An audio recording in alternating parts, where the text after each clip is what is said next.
Olá, seja muito bem-vindo. Este é o Business, o programa de negócios da Jovem Pan News. E vamos aos destaques desta edição. Mais uma semana de debandada das companhias no mundo. Coca-Cola, McDonald's, Starbucks, Disney, L'Oréal, Unilever e mais 200 outras empresas paralisam as operações na Rússia. Apesar de anunciarem a exclusão de investimentos, Nestlé, P&G, Danone e Unilever mantêm a venda de produtos básicos para a Rússia, como fraldas, absorventes e ração para animais domésticos. A Amazon, uma das empresas mais valiosas do mundo, anuncia que vai interromper o envio de produtos para a Rússia. A gigante americana vai cortar ainda o acesso ao streaming no país. Entenda por que muitos russos foram às compras em lojas de grifes de luxo como Bulgari e Louis Vuitton dias depois de Vladimir Putin ordenar a invasão à Ucrânia. A brasileira Embraer anuncia que vai interromper serviços a toda e qualquer companhia aérea da Rússia e diz que tem grande estoque do titânio, um metal vindo da Rússia e usado na fabricação de motores e aeronaves. A japonesa Nintendo suspende sua loja virtual em território russo, mas, diferente das concorrentes, silencia sobre os motivos da paralisação nas vendas. O Mercado Livre, maior site de comércio eletrônico da América Latina, informa que os dados de cerca de 300 mil usuários foram vazados. Saiba detalhes desse caso. O mercado imobiliário de luxo no Brasil não para. A JHSF anuncia projeto com torres e até praia privativa para surf em São Paulo, num investimento de mais de 2 bilhões de reais. O WhatsApp testa uma criação de enquetes dentro de grupos e a novidade pode ser lançada a qualquer momento. Tudo isso e muito mais, o Business está começando. Olha, mais uma semana de retiradas na Rússia. Companhias centenárias, empresas que vendem hambúrguer, café, produto de beleza, anunciaram a saída da Rússia. Coca-Cola, Pepsi, McDonald's, Adidas, Disney, Starbucks, L'Oréal e Unilever vão suspender, são algumas que vão suspender as atividades no país liderado por Vladimir Putin. Por exemplo, a PepsiCo, que é dona da Pepsi e outras bebidas, escreveu uma carta assinada pelo CEO Ramon Laguarta, que diz que a marca está há mais de 60 anos na Rússia. Entrou no mercado no auge da Guerra Fria e ajudou a criar um terreno comum entre os Estados Unidos e a União Soviética. No entanto, devido aos terríveis eventos ocorridos na Ucrânia, a companhia vai deixar de vender as marcas globais da bebida, além de suspender os investimentos de capital e atividades publicitárias na Rússia. E assim, mais uma companhia se manda do país. E como está proibido falar a palavra guerra nos jornais e veículos da Rússia, a gente não sabe exatamente como as pessoas estão vendo a verdadeira guerra com mortos e destroços na Ucrânia. O que se sabe é que a Unilever, por exemplo, não vende mais os seus produtos. Os cartões de crédito não passam por lá. Você quer comer, por exemplo, um hambúrguer do McDonald's? Esquece. Na última terça-feira, o McDonald's, com 62 mil funcionários no país, fechou os quase 850 restaurantes na Rússia. Para o russo que deseja, por exemplo, o novo iPhone, então, nem se fala. Mas há uma evidente também pressão entre as empresas por um posicionamento. O mundo digital pede posicionamentos em dramas e conflitos como esse, uma guerra. A gente está falando de uma guerra com cenas diárias muito pesadas. E essa guerra da Ucrânia, por causa das redes sociais e da internet, afeta um negócio chamado reputação. É um negócio chamado reputação. Reputação de países, de pessoas e de empresas. E com estas preocupações que muitas companhias anunciam a saída do mercado russo. Ao longo deste programa, a gente vai conhecer as reais motivações de muitas delas.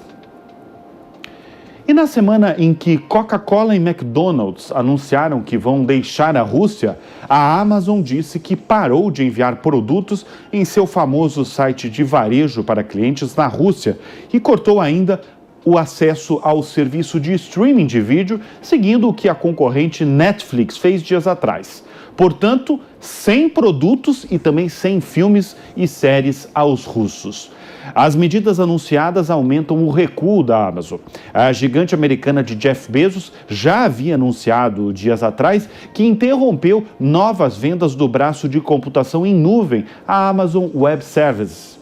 A Rússia não é um mercado muito importante para a Amazon, mas estamos falando de mais uma das mais valiosas empresas do planeta, assim como a Apple. A Amazon enviou um comunicado em que informa que suspende o envio de produtos para quem está na Rússia e na Belarus e também não aceitará mais pedidos do New World, o único videogame que vende diretamente na Rússia. A Amazon, com isso, se junta agora a dezenas de multinacionais que se mandaram da Rússia, como, por exemplo, 2 símbolos americanos. É muito emblemático e até simbólico essas 2 saídas essa semana. Primeiro, a Coca-Cola, um grande símbolo do capitalismo americano depois da Segunda Guerra Mundial. E depois, logo em seguida, o McDonald's, um símbolo da chegada do capitalismo no fim da União Soviética. E a brasileira Embraer anunciou que interrompeu o fornecimento de peças, manutenção e suporte técnico a clientes na Rússia, Bielorrússia e a certas regiões da Ucrânia, cumprindo o determinado nas sanções econômicas internacionais. Só para ter uma noção, uma das maiores aéreas russas, a S7 Airlines, opera 17 aeronaves da nossa brasileira Embraer. A suspensão das atividades comerciais pelas fabricantes de aviões no mundo, junto com as iniciativas das empresas de leasing de pedir de volta os jatos em operação na Rússia, deve paralisar a maior parte da frota local dos russos. Mas a gente tem que chamar a atenção para um outro lado também. Os riscos podem ser inversos. Para as 3 maiores fabricantes de aeronaves do mundo, suspender laços comerciais com entidades russas pode comprometer o acesso ao titânio, um metal usado na fabricação de motores e aeronaves. A Embraer, que está listada na Bolsa de Valores de São Paulo e foi a ação que mais se valorizou em 2021, falou deste assunto. A companhia destacou que não há uma preocupação imediata com a disponibilidade de titânio na cadeia de suprimentos, dizendo que os estoques estão com forte posição. E companhias de luxo anunciam a saída da Rússia. Hermès, Cartier, Gucci e Louis Vuitton suspenderam os serviços no país. A fabricante das famosas bolsas Birkin, a francesa Hermès, anunciou, por exemplo, o fechamento das lojas e uma pausa em todas as atividades em solos russos.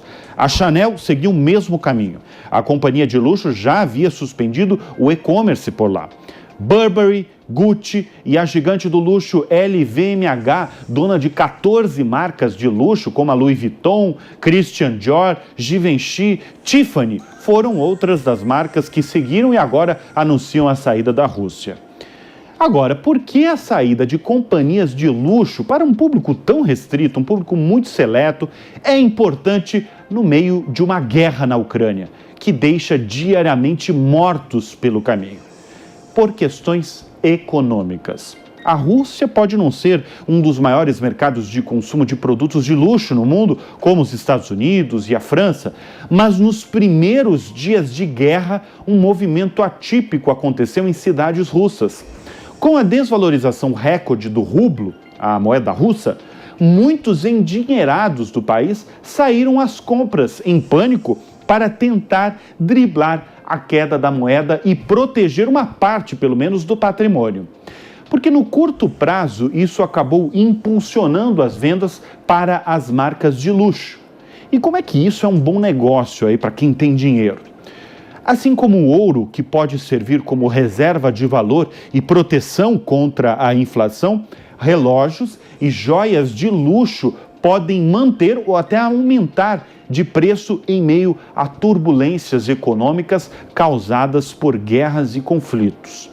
Vou dar o exemplo do relógio. O relógio, ele pode mudar de mãos no mercado secundário por 3 ou 4 vezes o preço de varejo. E é por isso que as vendas das lojas russas, da Bulgari, por exemplo, aumentaram nos últimos dias, de acordo com o próprio presidente executivo da joalheria italiana. E como houve aumento de vendas, muitas das marcas não suspenderam as operações imediatamente. Mas a cobrança, aquilo que a gente falou mais cedo no programa, a cobrança até dos consumidores via redes sociais pesou. Antes, por exemplo, o presidente da Bulgari declarou que, abre aspas, nós estamos lá para o povo russo e não para o mundo político. Operamos em muitos países diferentes que passam por períodos de incerteza e tensões. Fecha aspas. Agora, a famosa marca de relógios italiana voltou atrás e suspendeu as operações. E no ano passado, diversos setores foram penalizados pela falta dos chips. A gente fala isso com muita frequência aqui no Business. Os chips são peças essenciais para a produção desde um carro a uma geladeira. E com a escassez deles, nós vimos a queda na produção industrial no Brasil, com fábricas fechadas, sem produção, e até no mundo, com 10 milhões de iPhones sem serem produzidos pela Apple. Agora, os estoques dos semicondutores da indústria, inclusive a brasileira, devem ficar ainda mais pressionados com a guerra. Porque Rússia e Ucrânia são grandes produtores de matéria-prima dos chips, como o paládio e o gás neônio, insumos essenciais na produção dos semicondutores. O paládio, vindo da Rússia, é um metal especialmente usado em sensores e componentes de memória. Já o neônio, que é vindo da Ucrânia, é fundamental para os lasers. E de acordo com quem acompanha esse mercado, a duração do conflito deve definir os impactos sobre o setor e o prazo para regularizar esses suprimentos tão importantes para a indústria.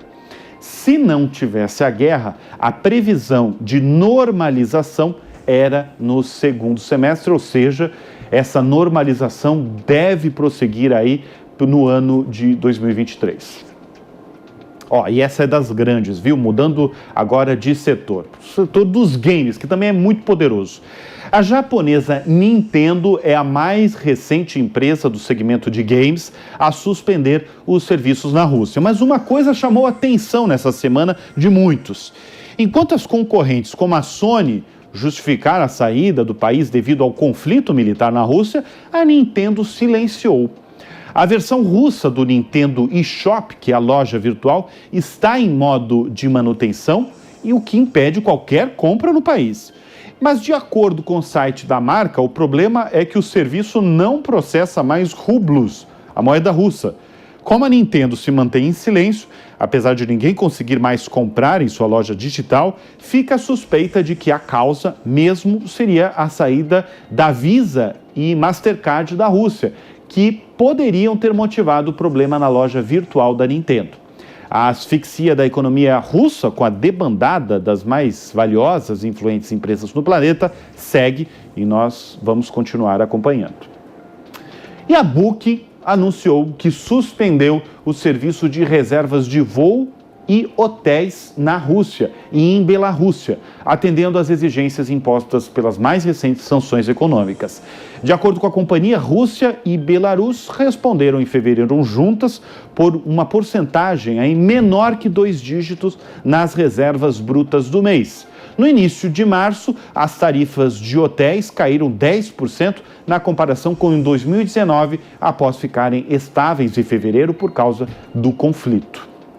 Agora, presta atenção a um movimento que tem acontecido entre algumas das multinacionais que deixam a Rússia. Muitas delas oferecem para os russos itens básicos do dia a dia de uma família. Se a gente pensar o russo médio, ele não tem nada a ver com a decisão de Vladimir Putin de invadir a Ucrânia. Por isso, algumas empresas têm feito essa separação. Quando a gente pensa, por exemplo, num moletom, ou num celular, ou numa garrafa de cerveja, a gente não está falando de itens básicos. Agora, a gente fala aqui dos itens essenciais para uma família. E eu vou citar 3 dessas empresas. Vocês estão vendo aí no vídeo. A Nestlé Suíça anunciou a interrupção de investimentos dos planos comerciais, mas vai continuar vendendo aos russos leite em pó e ração para animais domésticos. A mesma decisão vem de 2 que não são do setor alimentício, mas muitos itens diários de uma família, como a americana Procter & Gamble. A P&G, como é famosa até aqui no Brasil, por exemplo, seguirá com as vendas de fraldas e absorventes. No caso da Unilever europeia, sabonete e sabão em pó são 2 itens básicos da lista do portfólio dessas empresas e vai continuar sendo fabricado e vendido para os russos. Esse é um movimento à parte aí das grandes companhias globais e é um movimento muito importante porque a gente está falando de itens essenciais para inúmeras famílias de russos. Lembrando que a Rússia é um país com 144 milhões de habitantes. Vamos girar o assunto agora. Vamos sair um pouco dessa guerra, dessa infeliz guerra. E vamos falar do Google. O Google assinou um acordo poderoso na última semana para comprar a empresa de segurança cibernética Mandiant. O valor da transação gira em torno de 5 bilhões e 400 milhões de dólares. E por que esse assunto é importante numa semana que a gente está falando de guerra? Porque com a Mandiant, o Google obtém mais ferramentas para proteger os clientes que usam a nuvem, respondendo rapidamente às ameaças online. A gigante americana trabalha ainda para recrutar e oferecer suporte aos clientes que usam a computação em nuvem, em meio a uma forte concorrência da Microsoft e da Amazon. O acordo deve ser fechado ainda neste ano e a Mandiant vai se juntar ao Google Cloud, o serviço de nuvens da gigante americana. A nova empresa acoplada ao Google vai ajudar a impulsionar os serviços de consultoria do Google, detecção de inteligência de ameaças, ferramentas de automação e resposta. O que é essa empresa? A Mandiant foi fundada há quase 2 décadas por um ex-oficial da Força Aérea dos Estados Unidos e ganhou reputação por seus serviços de respostas a incidentes. De acordo com o comunicado do Google, hoje as companhias no mundo todo estão enfrentando desafios de segurança cibernética, ameaças fortes, aliás, que aceleram em frequência, gravidade e diversidade, criando aí um imperativo de segurança global. E olha, põe desafio nisso. Só nessa última semana, o Mercado Livre, o maior site de comércio eletrônico da América Latina, com 140 milhões de usuários, informou que os dados de cerca de 300 mil usuários foram acessados, foram vazados, após ter detectado que parte de seu código-fonte foi alvo de acesso não autorizado. O Mercado Livre afirmou em comunicado que não encontrou nenhuma evidência de que seus sistemas de infraestrutura tenham sido prejudicados ou que tenham sido obtidas senhas de usuário, saldos em conta, investimentos, informações financeiras ou cartão de pagamento. Ou seja, a gente está falando de inúmeras empresas aí que tiveram os seus acessos vazados. E nesta semana a Apple fez a anual apresentação dos novos produtos. Mas o que era para trazer uma grande novidade não trouxe nada de muito novo. A principal atração da apresentação foi o iPhone SE, que se transforma na opção mais acessível entre os celulares da Apple.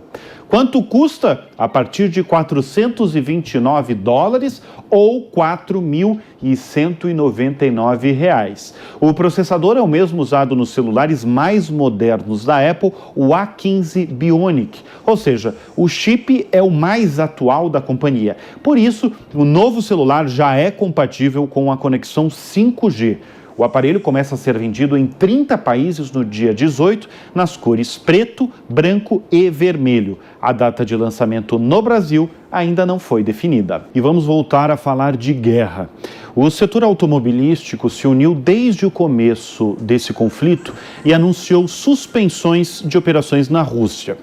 A Volvo foi a primeira a reagir à invasão e interrompeu o envio de automóveis para o país de Vladimir Putin. Mas um mês antes da invasão na Ucrânia, a marca sueca fez um grande anúncio no Brasil. Ela anunciou aí a criação de uma rede de estradas eletrificadas com rotas abastecidas de carregadores rápidos em rodovias brasileiras, o que possibilita viagens mais longas com os carros elétricos. É uma super inovação. E para contar essas novidades, nós vamos receber em nossos estúdios o João Oliveira, que é diretor de operações e inovação da Volvo Car no Brasil. Obrigado, João, pela sua presença aqui no Business. Antes de qualquer coisa, eu gostaria de saber os impactos dessa guerra na Ucrânia para o setor automobilístico. Tem impacto, né? Tem impacto, são vários impactos. A gente já vem de um movimento onde a disponibilidade de produtos aqui no país estava bastante dificultada pelos resquícios da pandemia, crise de semicondutores e tudo isso. O mundo nem se recuperou dessa ainda. A crise de semicondutores é bom falar que é a falta de chips, né? A gente sempre explica para o nosso espectador que hoje o chip é peça-chave para fabricar uma geladeira, para fabricar, e principalmente um carro, né? E principalmente um carro. Tem carro que leva mais de 15 mil semicondutores. Então você imagina, né? Quanto mais eletrônica embarcada, mais semicondutores, mais chips você precisa. E é uma cadeia, né? Sem que os semicondutores você dificulta a fabricação de um carro. Exatamente, porque num momento desse, com toda essa escassez, a gente acaba concorrendo com todas as outras indústrias pelos mesmos chips, né? Então a gente já vinha de um momento onde tinha toda essa falta de produto ocasionada da crise do Covid, e quando o mundo estava começando a tentar se recuperar, a gente vem com essa nova crise, aí agora uma crise humanitária, a crise da guerra na Ucrânia. Isso faz com que as cadeias de fornecimento sejam novamente afetadas. A gente tem fornecedores importantes de autopeças que ficam na Ucrânia, estão totalmente impactados por essa situação. A gente tem, mais uma vez, dificuldade nas cadeias logísticas também, rotas para que esses materiais saiam da Europa, da Ásia e cheguem onde os carros são produzidos. E a gente tem outros efeitos colaterais, efeitos novamente no preço do petróleo, da gasolina, na geração de inflação nos diversos países. Isso também gera dificuldades econômicas para as cadeias automotivas. Mas, João, então você está falando que o carro que já está caro no Brasil vai ficar ainda mais caro? O carro pode ficar ainda mais caro no Brasil. A gente olha para essa crise e não sabe como ela vai terminar. Se continuar uma escassez prolongada desses materiais, os efeitos com certeza vão se traduzir em maior custo de produção e maior inflação também. Combinando os dois, os carros podem ficar ainda mais caros. Bom, vamos mudar aqui, vamos girar o assunto e vamos falar de essa sim é uma grande novidade, que são a criação de rotas com carregadores rápidos em rodovias brasileiras. Como é que vai funcionar isso, em primeiro lugar? Já está funcionando, e também quais são as rodovias no Brasil que vão ser atendidas aí pela Volvo? Ótimo. A gente já desde que começou a lançar carros híbridos no Brasil, a Volvo identificou que não existia infraestrutura para carregamento desses veículos, porque não existia mercado ainda para isso. Então a primeira coisa que a Volvo fez foi investir lá atrás em implantação de infraestrutura de carregamento urbano, carregadores que são de carga lenta, compatíveis com os carros híbridos. A gente começou e no período de 2 anos e meio, 3 anos, a gente está atingindo a marca de 1.000 carregadores já instalados para a infraestrutura urbana. Com o lançamento dos carros 100% elétricos agora, a gente precisa garantir também que esses carros que têm baterias bem maiores, eles possam ser abastecidos com velocidade para possibilitar viagens interurbanas, deslocamentos maiores. E esse é o anúncio que a Volvo fez agora desse investimento. É um investimento previsto para ser composto por 5 fases. Na primeira delas, a gente está começando agora a implantação de infraestrutura no estado de São Paulo e já conectando São Paulo com os principais corredores para destinos como Rio de Janeiro, Curitiba, Belo Horizonte, a rota que vai para Brasília e Centro-Oeste. João, basicamente você está dizendo o seguinte: eu que saio de São Paulo com meu carro elétrico, eu vou para Curitiba, no Paraná. Nesse trajeto, muito provavelmente eu já sei onde vai ter o meu carregador elétrico e é isso? Sim, exatamente. A gente está agora nesse momento comprando os equipamentos estão em produção, são os 13 primeiros que a gente vai colocar. Tem um trabalho sendo feito de campo para identificar quais são os melhores locais para colocar esses carregadores. A gente quer contribuir para expandir a infraestrutura, então para isso a gente precisa olhar onde já existe, onde está mais carente de infraestrutura, para que as coisas se combinem com inteligência. E aí isso tudo vai estar mapeado. Quando você for viajar para Curitiba, você vai poder pesquisar onde tem os carregadores e planejar a sua viagem para que ela seja feita com total tranquilidade. João, a gente discute com certa frequência, inclusive aqui no Business, o futuro dos carros, né? Essa é uma discussão que o mundo tem feito, é uma discussão recente, mas aí nos últimos 2 anos se fala muito sobre isso. Eu sempre dou o exemplo do Salão de Mobilidade de Munique, que agora não se chama mais Salão do Automóvel, é Salão de Mobilidade, o que traduz muito o que é o futuro do carro, que basicamente é isso que você está falando. Por exemplo, são os carros híbridos e são os carros elétricos. Agora, a gente está falando do Brasil. Não estou falando da Alemanha, das estradas alemãs, dos carregadores elétricos da Alemanha. A gente está falando do Brasil. Eu queria que você falasse da viabilidade dos carros elétricos aqui no país. Bacana. Eles vieram para ficar? Eles vieram para ficar, sem dúvida. Eles vieram para ficar e até a gente, como país, deveria olhar como a gente consegue acelerar esse movimento. Muito se discute se isso é para o Brasil ou não. E o que eu sempre digo nesse aspecto é que o mundo decidir para esse caminho. Se a gente, como Brasil, decidir tomar um caminho diferente, a gente vai ficar completamente isolado no nosso país, produzindo tecnologias que só servem para a gente, não conseguem ir para nenhum outro lugar do mundo. Então a gente nunca vai se tornar de fato um exportador, um grande player global.